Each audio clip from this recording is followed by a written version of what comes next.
26 नवंबर 1930 को कनाडा के the meridian daily journal newspaper के फ्रंट पेज पे एक खबर पब्लिश होती है जिसका टाइटल था विलेज ऑफ द डेड। इस खबर ने पूरे कनाडा में खौफ की लहर दौड़ा दी क्योंकि नॉर्थ कनाडा में एक पूरा कबीला रातों रात बिना किसी निशानात के कहीं गायब हो चुका था। ज़ेम टीवी की वीडियोस में एक बार फिर से खुशामदीद। नाजरीन, नॉर्थ कनाडा के दूर दराज इलाके में मौजूद ये है एंजिकोनी लेक, जिसके किनारे पर एक छोटी सी बस्ती में एस्किमो नामी ट्राइब रहता था। इसमें करीब 100 से 150 लोग रहते थे जो इस लेक से मछलियां पकड़कर अपना गुजारा करते थे। ये नॉर्थ कनाडा का वो एरिया है जहां हजारों नहीं बल्कि लाखों स्क्वायर किलोमीटर्स के एरिया पर सिर्फ चंद हजार लोग ही बसते हैं और इसकी वजह यहाँ का सख्त तरीन मौसम है। एंजिकोनी लेक में मछलियों के अलावा आसपास के एरिया में दूसरे जानवरों का शिकार भी होता है और इसके लिए कई शिकारी यहाँ आते रहते हैं। ये नवंबर 1930 का एक ठंडा तरीन दिन था। जो लिबेल नामी एक शिकारी इस इलाके में शिकार के लिए आया। शिकार में वो इस कदर बिजी हो गया कि उसे पता ही नहीं चला कि कब अंधेरा हो गया। उसके जहन में एक आइडिया था कि वो पहले की तरह लेक एंजिकोनी के किनारे एस्किमो नामी कबीले में जाकर रात गुजार लेगा। इस कबीले के लोग बाहर से आए लोगों की खुशामद करने के लिए काफी मशहूर थे, लिहाजा जो लिबेल ने अपना सामान बांधा और एस्किमो की तरफ कदम बढ़ाने लगा। ये एक चांदनी रात थी, लेकिन दूर दूर तक बिल्कुल खामोशी छाई हुई थी। ना ही कोई शख्स नजर आ रहा था और ना ही किसी की आवाज। वो सिर्फ अपने कदमों की आवाज सुन पा रहा था। हालांकि जो पहले भी ऐसा कर चुका था, लेकिन आज कुछ न कुछ एबनॉर्मल जरूर था।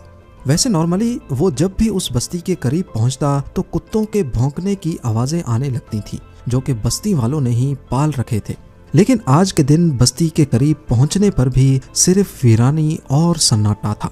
ये सब महसूस करते हुए जो ने अपने कदमों की रफ्तार को बढ़ा दिया। उसको लग रहा था कि शायद गांव वाले सो रहे हैं या फिर कहीं गए हुए हैं। अब दूर से ही वो बस्ती के खैमे भी देख पा रहा था, जिनमें से धुआं उठता हुआ भी दिखाई दे रहा था।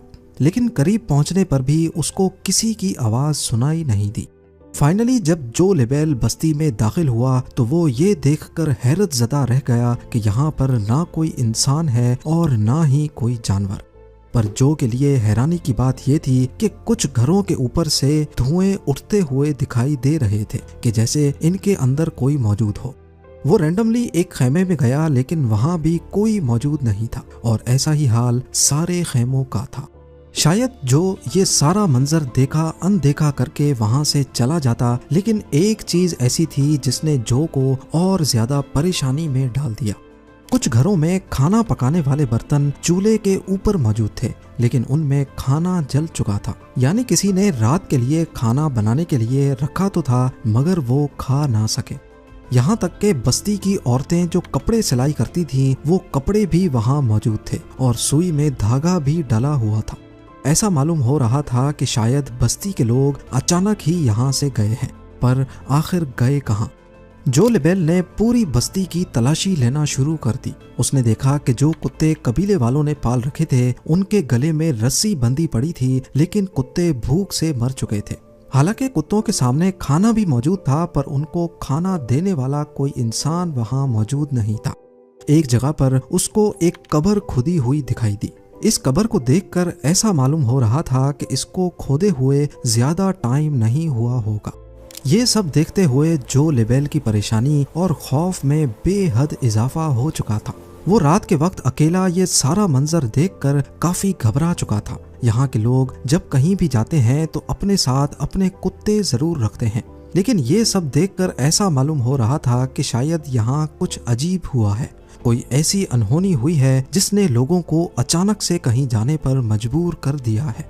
इतना मजबूर कि वो अपने कुत्ते भी छोड़ गए, कपड़े, खाना और जलती हुई आग को भी बुझा ना सके।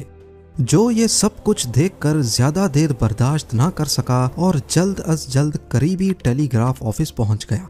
वहां से उसने रॉयल कैनेडियन माउंटेड पुलिस के कैंप्स पर राब्ता किया और उनको आंखों देखा हाल बयान कर दिया। पुलिस जब गांव में पहुंची तो जो लिबेल ने जो कुछ बताया था वो सच साबित हुआ। पुलिस को शक हुआ कि शायद यहाँ किसी ने हमला किया है और बस्ती के सारे लोगों को मार दिया है। लेकिन अगर ऐसा होता तो बस्ती में कहीं तो खून के निशानात मिलते। खून ना मिलता तो मार धाड़ की वजह से कुछ सामान ही बिखरा होता। पुलिस ने फौरन गांव वालों को ढूंढने के लिए एक सर्च ऑपरेशन का आगाज कर दिया। इस सर्च ऑपरेशन में एक बहुत ही अनोखी चीज देखने को मिली जो शायद जो ने भी नोटिस नहीं की थी। सारी बस्ती बर्फ से ढकी हुई थी, लेकिन उस बर्फ पर किसी के भी पांव के निशानात नहीं थे।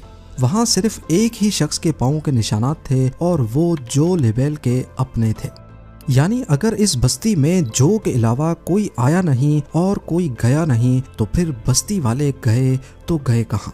लेक के ऊपर भी बर्फ जमी हुई थी और बस्ती वालों की कश्तियां जमीन पर खड़ी थी। क्योंकि इस मौसम में मछलियों का शिकार नहीं होता, इसी वजह से कश्तियों को जमीन पर खींचकर पार्क कर दिया जाता था।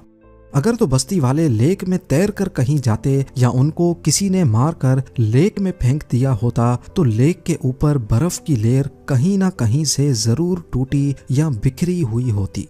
पुलिस को इन्वेस्टिगेशन में ये भी मालूम पड़ा कि ये लोग जो के यहाँ आने से 8 दिन पहले ही गायब हो चुके थे, क्योंकि कुत्तों की मौत 1-2 रोज भूखा रहने की वजह से नहीं होती और घरों से निकलने वाला धुआं इस बात की निशानी थी कि इनको यहाँ से गए ज्यादा अरसा नहीं गुजरा, क्योंकि ये वो धुआं था जो लकड़ियां बुझ जाने के बाद भी काफी देर तक निकलता रहता है। पुलिस वालों के सामने ढेर सारे सवालात थे, लेकिन जवाब एक भी नहीं। कई महीनों के सर्च ऑपरेशन के बाद पुलिस ने आखिरकार इस केस को अनसॉल्व का ठप्पा लगाकर हमेशा हमेशा के लिए बंद कर दिया और वक्त के साथ साथ लोग भी इसको भूल गए। इस वाक़े के 50 सालों के बाद 1984 में रॉजर बोर और निजेल ब्लंडल नामी राइटर्स ने एक आर्टिकल लिखा और इस पूरे मामले को एलियंस से जोड़ने की कोशिश की।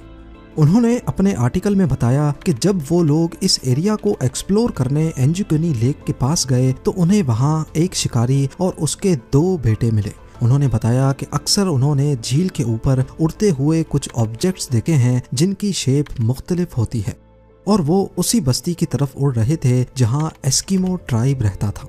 इस स्टोरी को बेस बनाकर ये बताया गया कि शायद उस रात एलियंस उतरे थे और बस्ती में मौजूद सभी लोगों को वो अपने साथ ले गए। एलियंस की मौजूदगी और उनके हमले का इन दोनों राइटर्स के पास कोई भी ठोस सबूत नहीं था, इसलिए ज्यादातर लोगों ने इस पर यकीन नहीं किया और इस थ्योरी को रिजेक्ट कर दिया। इसके बाद कई लोगों ने एस्किमो कबीले की गुमशुदगी के बारे में अलग थलग कहानियां बनाना शुरू कर दी, लेकिन हकीकत यह है कि इस वाक़े को 100 साल होने को हैं, मगर आज तक इस सवाल का जवाब किसी के पास नहीं है कि आखिर एंजुकनी लेक की बस्ती के लोग बिना किसी निशानात के चले कहाँ गए।